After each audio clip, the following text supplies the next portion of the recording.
Yun mga lods, ito yung nadali natin sa pana ni Darpsper, yung dalawang kanlay. Yan o. Yay! Nakachamba na naman tayo mga lods. Yan o. Let's go! Dalawang piraso. Itong pana. Dalawang pana. Di mo ay!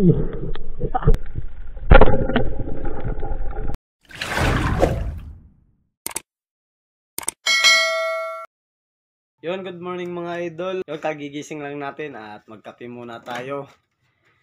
Ngayong araw ay mag-laot tayo mga idol na naman.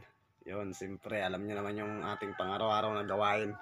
So, ang oras natin ngayon ay 5:35 ng umaga mga idol.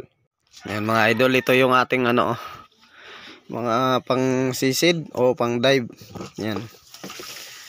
Tsaga-tsaga muna tayo sa mga rash guard. Yan. Yung ating medyas. Yung pre-guantes, hindi dapat pwedeng maiwan yan. Yan yung ating pantaas. Pangbaba. Yan o. Yung ating maso.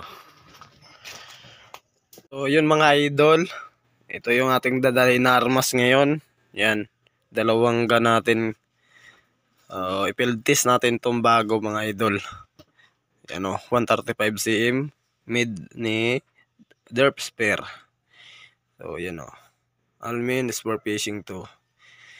So yan, umaga na rin. Ang oras ay 5:43 mga idol ng umaga. Morning, napakaganda ng bukang liwayway.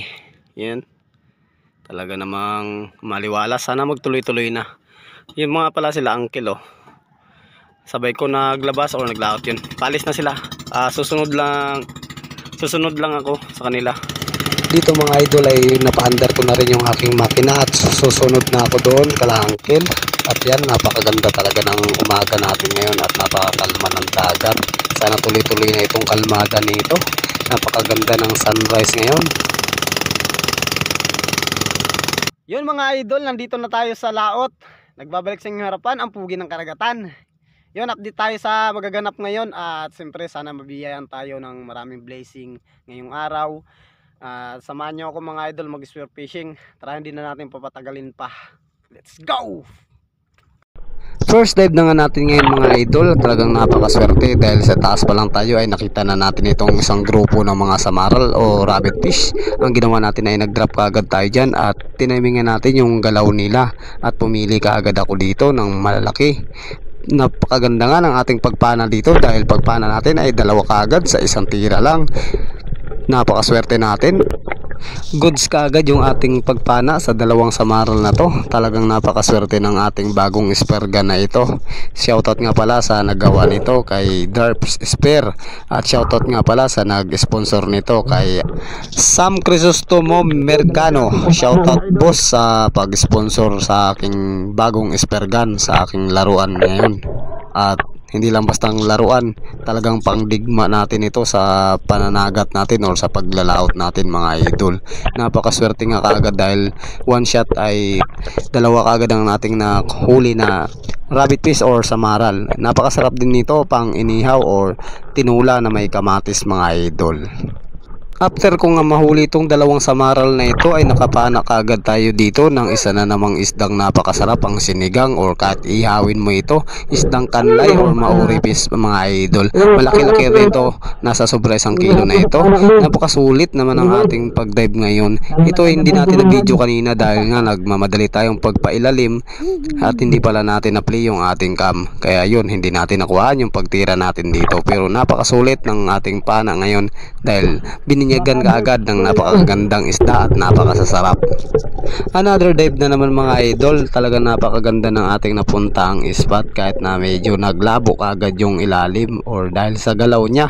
O tawagin namin sa amin ay maanlog or yan nga magalaw yung ilalim. Tignan nyo naman yung mga halamang dagat talagang sumasayaw. Pagdating natin dito sa ilalim mga idol, pag pisto pa lang natin ay lumapit itong kanlay na to at tinaimingan kaagad natin ito. Yung nakachimpo na tayo ay talagang kinalabitan natin kaagad at yun, sapol na sapol. Pangalawang kanlay natin, same size lang sila ng ating unang nahuling kanlay.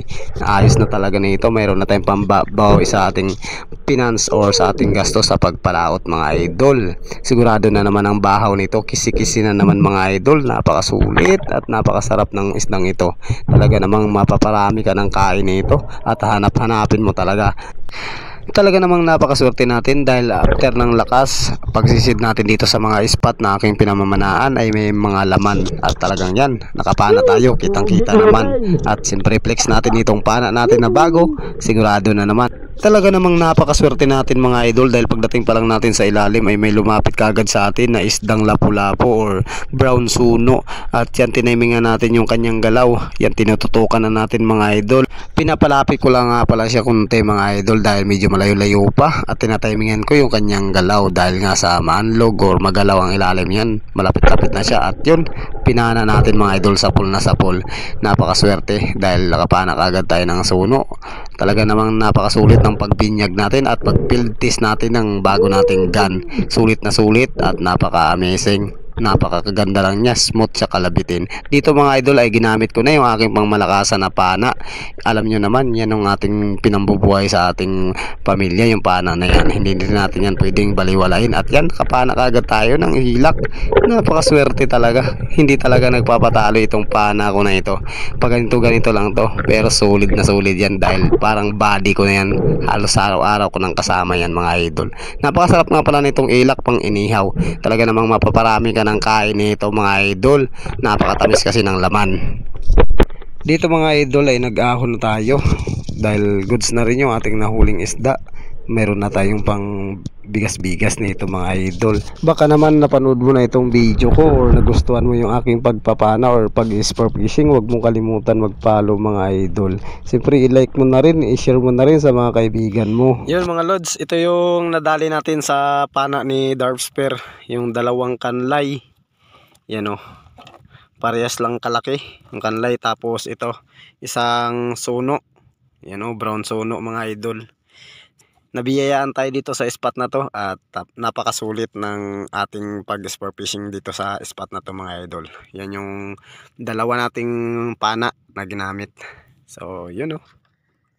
Yay! Nakachamba na naman tayo mga lods. Yan o. Let's go! Yung ating kinita ngayong araw mga idol, buminta din ng 800 plus yung ating isda lahat mga idol. Maraming salamat, stay chill, God bless all.